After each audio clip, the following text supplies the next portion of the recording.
constant, unwanted calls at all hours. Political robocalls seem to be out of control this year, especially in the Sunshine State. Capitol reporter Forrest Saunders explains exactly how they're meant to influence your vote.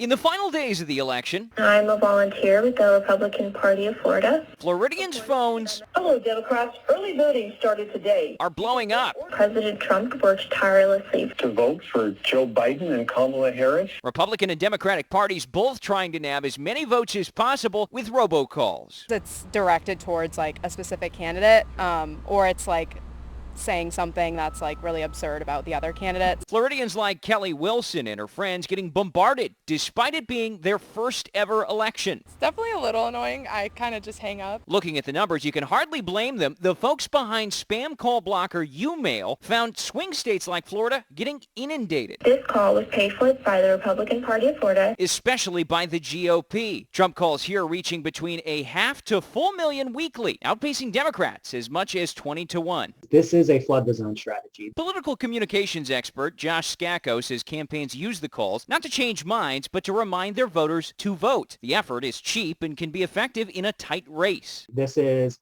trying to reach particularly the base of voters who a party needs to come out and support a candidate, and making sure that they don't forget where to vote and when to vote. Scacco says the GOP is likely outpacing their opponents because the Republican base is often older with listed landlines. I've been getting a lot of text messages. Younger generations, like Wilson's friends, getting texts instead, a different method, but equally annoying, they say. I just say like stop. I just text the stop.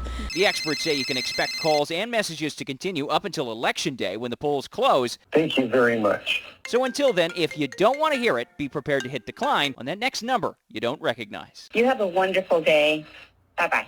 At the Capitol, Forrest Saunders, ABC 27.